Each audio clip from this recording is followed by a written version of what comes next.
You have just stepped into the Midlife Revolution, your space to ignite possibility, redefine purpose, and embrace the power that comes with age. Co-hosted by yours truly, Coach Wayne. And I'm Coach Stacy M. Lewis, and we're two seasoned coaches focused on the midlife community of color. This isn't just a podcast, it's a movement. In a world that sometimes forgets the power and the wisdom that comes with age, we're here to ignite a revolution and rewrite the narrative of this incredible journey. So, whether you're navigating career shifts, rediscovering passions, or challenging the status quo, this is your space. So buckle up. Let's dive into the Midlife Revolution.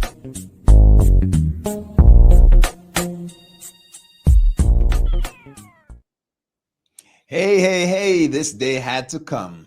You are seeing this on Tuesday, the 23rd of April, and this is a pre-recorded version of Midlife Revolution.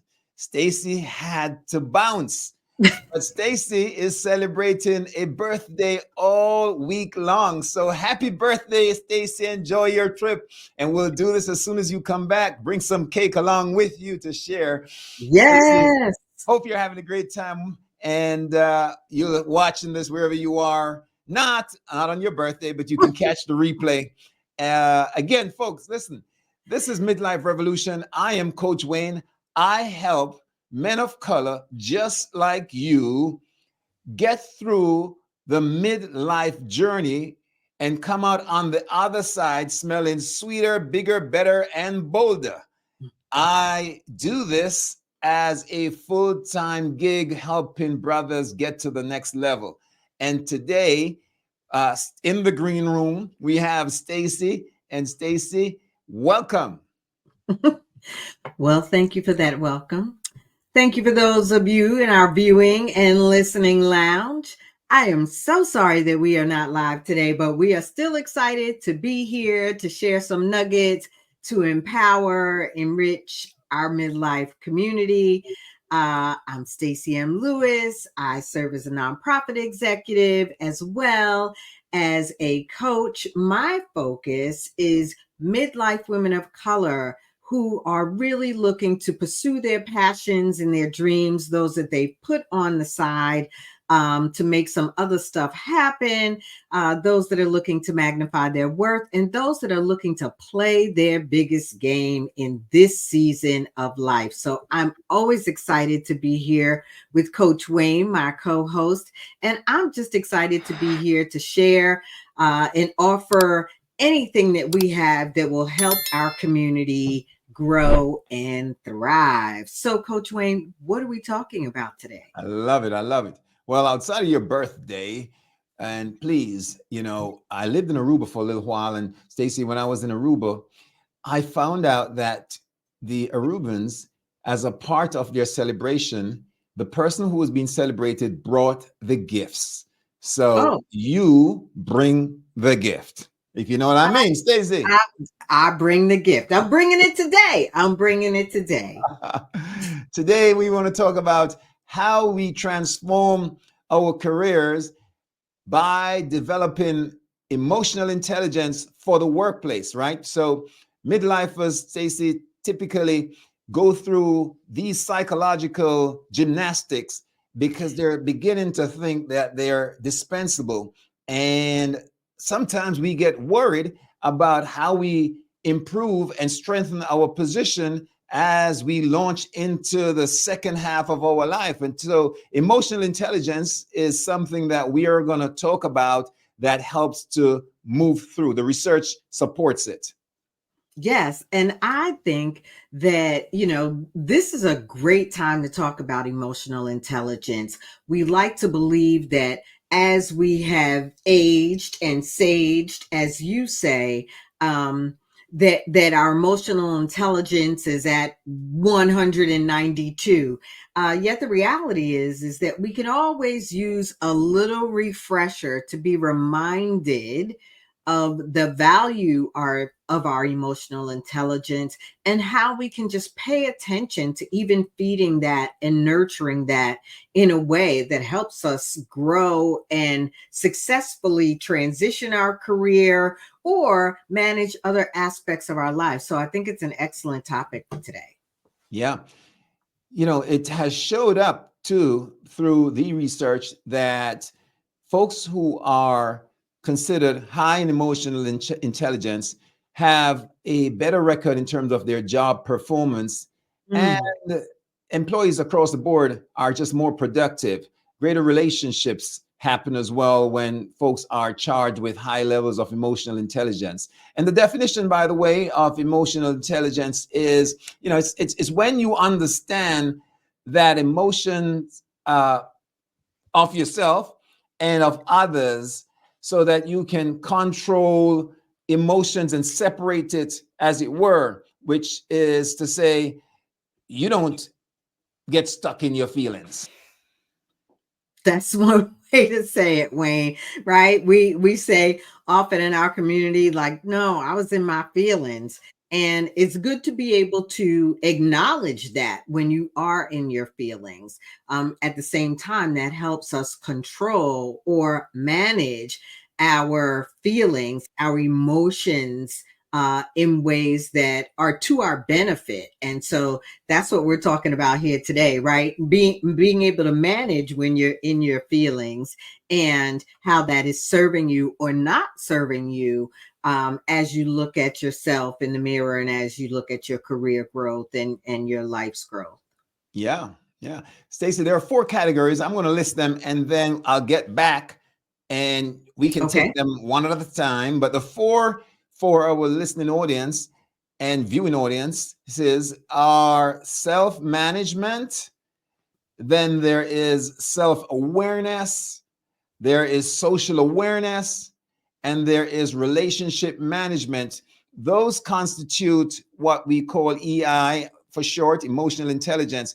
And Stacy, why don't we start with self management? Let's do it. Let's do it. Let's do it. Self management. I think that it's almost self explanatory that you are able to not only think clearly when you are stressed or anxious or angry, but that you're able to manage how your feelings show up in that given situation. So that self management of your emotions, in the moment, is what we're talking about when we say self management. Yeah. So it's really about understanding what triggers us. It's understanding how we can navigate our feelings and separate ourselves from them, so to speak, so that we operate with a clearer head and a clearer mind, and we don't, explode and become victims of our own anger and frustration, that sort of thing, Stacy. Right. I think it's not only managing the emotions, but also managing the behavior that also is associated with those emotions. You use the emotion of anger, and making sure that even in those situations, in particular on the job or in our businesses, when anger is welling up, that we are managing that in a way that it doesn't become behavior that is expressing our anger. So the self management is critical, for our emotional intelligence and the growth of our emotional intelligence. Yeah. The next one, Stacy, self awareness. I usually start off with, after my discovery call, with giving an assessment, and the assessment is really to raise the level of self awareness, right? Hmm. Hmm. With corporations, I oftentimes use Strength Finder, Hmm. and I use others, 16 personalities and that sort of thing, to help people to get a sense of their uniqueness in terms of their strengths and their personalities. So self-awareness is key in terms of emotional intelligence, because it gives you an opportunity to reflect and to look at how you come across from the eyes of other people by identifying and owning your reality, right? And I think that's so important that we have that sense of self-awareness, Stacy. Yes, yes. I love that you are already dropping tools that our audience can dig into. So whether it's strength finders, doing your personal SWOT analysis for those of you that maybe need to catch the replay of swatting your way to success. Wayne and I talked about doing your own personal SWOT analysis and really being aware of how you show up. I love Strength Finders because it makes you more aware of your strengths and how those strengths themselves even have some pitfalls. So something can be a strength, like your ability to communicate, yet you might have a tendency to over communicate, and how that fits in, to how that then strength becomes a pitfall in some ways. And being aware of that is really important and really empowering to how you're showing up, right? So being self-aware really helps how you show up, knowing your strengths, your weaknesses, your triggers, etc. when thinking about emotional intelligence. And Stacey, I like to tell brothers, stop the stinking thinking. And to be able to Mm, do that, we have to be aware, self-awareness, key to part of growing and succeeding along the way. The other yes. piece is social awareness. And social awareness is a big one. A lot of times, Black men in corporate show up in the room and we are the only ones. And I'm pretty sure it happens too with our ladies, our counterparts. We show up in a room, and part of the ability to read the room, social awareness, just to know sometimes what the hidden languages are, the culture in the space that you are occupying, so that you know how to show up and show up good and stand up and Mhm. represent. I like to say, Stacy, to be the ambassador, represent Mm. the brothers for the men that I work with is a part of social awareness.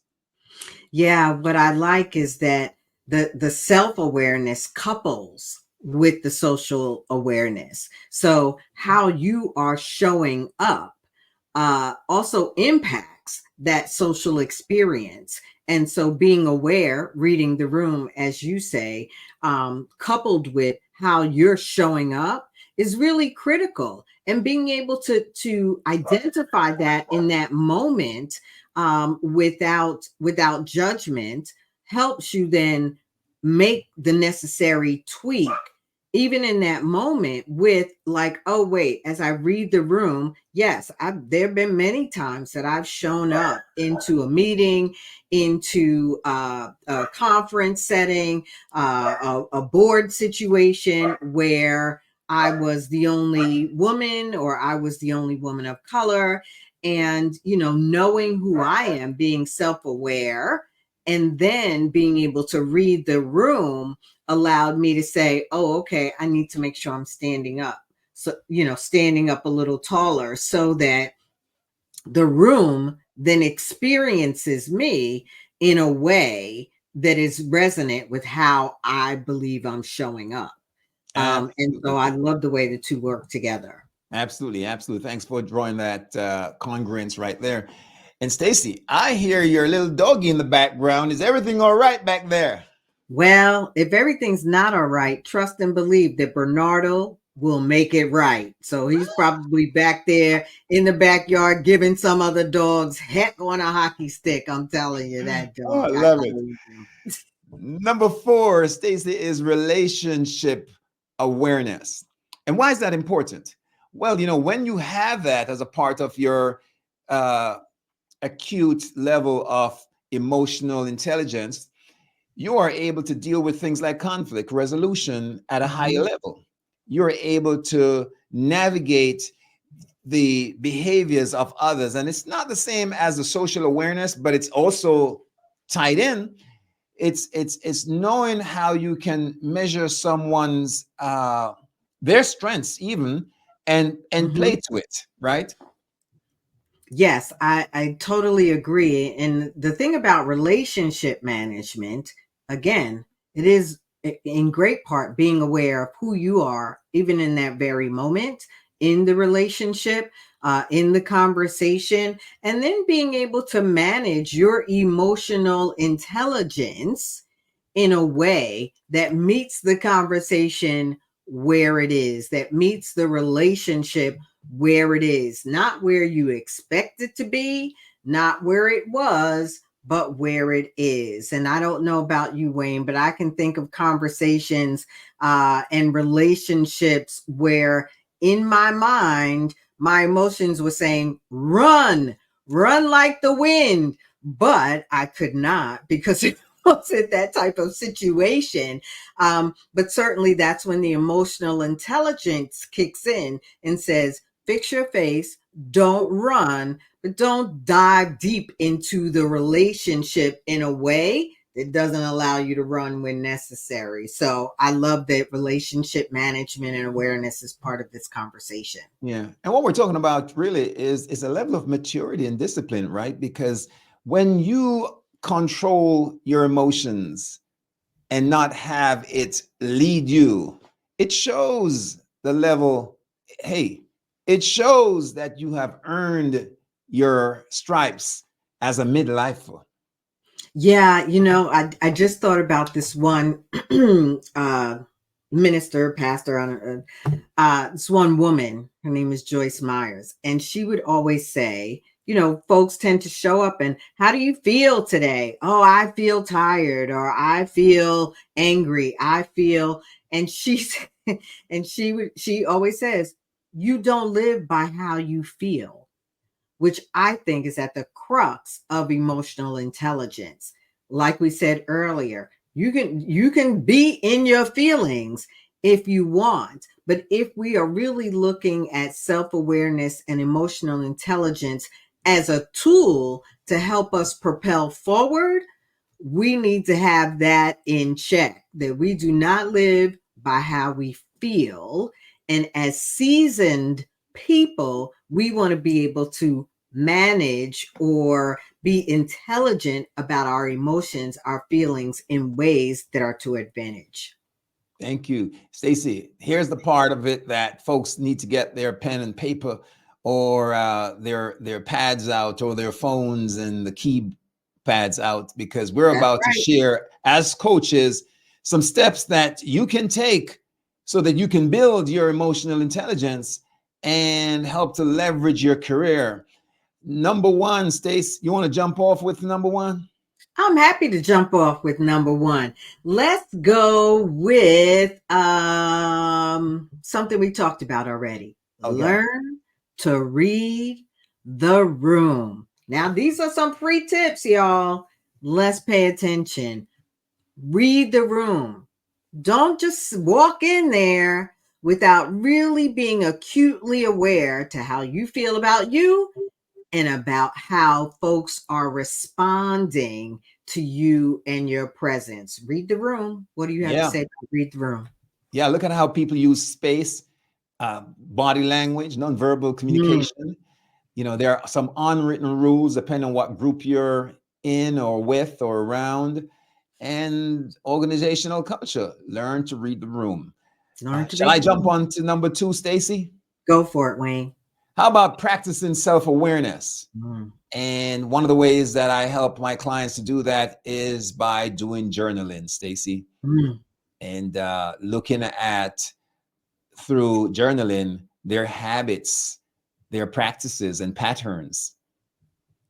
Yeah, I love this, and I'll admit that shocking as it may be, I'm not much of a journaler. I always want to be. I am not much of a journaler. But we all have the resources, easy resources. We can pick up our devices and talk into them using voice notes about how we're feeling in the moment, about what we're experiencing, and how we believe we're showing up or how we believe the experience is impacting us, and really just talking it out sometime helps us feel better already. So whether you journal paper and pen or you journal in your phone, there's ways to get that stuff out. Absolutely. And we get a chance to reflect on the feedback and what we Mhm. have down there. And a lot of times when we reflect like that, we learn to not take things personal. So number 3, Stace, you want to do that? I would love to do that because it's in harmony with what you just said. And that is, even when we are somehow criticizing ourselves or critiquing ourselves through our journals, we want to receive that criticism with grace. So, receiving criticism with grace is not only applicable to how we talk to ourselves, but what a colleague, a trusted voice, might say to us as feedback, and how we take that, apply that, and almost depersonalize it in a way that it feeds us instead of hurts us. That's that emotion, right? That responds with wanting to defend or responds with being hurt. If that person is really coming from a place of authenticity in giving you the criticism or the critique. And they're all connected, because the one that I want to talk about now or introduce is listen actively to others, right? Active listening. Sometimes we listen just to compare, to Mm. critique, to get the next word in. But we want to be sensitive and practice and develop active listening. Yeah, I really love that because so often, and everyone that is really focused on communication styles and active listening knows that your role is to actively listen, not be prepared with your response before the person is finished talking, but to really listen and then respond with your emotions in check, in a way that makes sense and is really going to foster a positive experience. Here's a big one: see conflicts, as it were, and differences of opinion and others as an opportunity to learn more and to understand the other person's POV, point of view. Mm, How often have we been in a situation where there's a buildup of tension because we allow our feelings to get ahead of us because somebody says something that we disagreed with, or that subjectively said they don't agree with where we're going. right. And we got to learn how to see that as an opportunity to learn more about that person's style or culture or way of being, so that we can engage and have a calmer, cooler interaction. Absolutely. I love it to learn more about them and about yourself. Some conflicts, the best response is silence. But silence requires you to be in control of your emotions. And so when we have these conflicting conversations, it is not necessarily who can out argue the other or who can out POV, point of view, the other, but really how much can I learn about you and how you think and how you communicate and really what you mean when you're saying the things you're saying versus assuming, taking at face value or ear value what it is you're saying without really digging deep and taking that time to learn and understand. And here's the 7th one, maybe the last one we'll share. And if folk want to hear more about these and get deeper, they will see how to contact us so that we can Absolutely. work together and share with you these strategies. But number 7 for us would be work to people's strengths, right? We talked about strength finders before. We all have our uniqueness, our strengths, and our limitations. But emotional intelligence, especially if you're a leader, and we are all leaders, right? Even if we're Yes. not assigned by a title. Yes. And so, as a leader of yourself and others, it's important to kind of resonate and to find where people lay as far as their strengths so that they can perform at their best and present to you their best self. We hear folks say, I was in my stride, or I'm, operating in my genius. And I can feel that it excites me, etc. And it's the same for everyone else. So knowing when they're in their stride or their genius, working in their strengths, understanding their strengths, knowing that really fosters a relationship and an experience that is much more positive than setting expectations that are out of alignment with an individual's strengths. And so I think it's an excellent tip, and one that helps us all as we think about emotional intelligence. And knowing our own strength, that self-awareness, as well as recognizing other strengths and working within those strengths. Yep. So, Stacy, we're giving it to the folk. And hopefully, if you're a midlifer, worried a little bit about how solid you are, have no fear. There are things that you can do at the emotional intelligence level to kind of bolster yourself up so that you can level up and feel a little bit more secure and fit in place, Stacy. Yeah, I think it's so important that we have these conversations, because there are times that we feel like we've arrived, and I'm good at this, I'm great at this, and we forget about some of the simplest but most complex and profound things, like emotional intelligence. So I'm so glad that we had this conversation today. Our hope, of course, is that it has been advantageous and really added some value to those that listen and watch us, catching this replay. Our hope is that it really fed you in a way that gives you food for thought. And certainly, Wayne and I are always available for connecting conversations, discovery calls, because our goal is to see you grow, to watch others around us thrive and succeed. So I'm cheering you on, like I always say. Absolutely. So we're about to call it a day or a All morning. right. And, we'll do this again next week, same time. We'll be live next week on Yes, the channel indeed. that you're watching right now.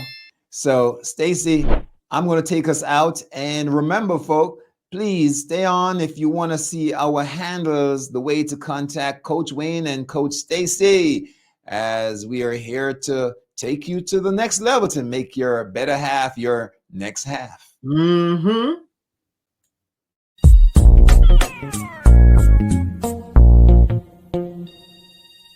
And there you have it, folks. This week's episode of the Midlife Revolution. Hey, we truly appreciate you spending this time in this space with us. Join us next week at the same time as we dive into relevant topics and present solutions to spark new thinking and empower your midlife journey. Don't forget, if today's episode resonated with you, share your thoughts and suggest topics in the comments. And of course, remember to subscribe, share, like, and hit that notification bell. You are the Midlife Revolution.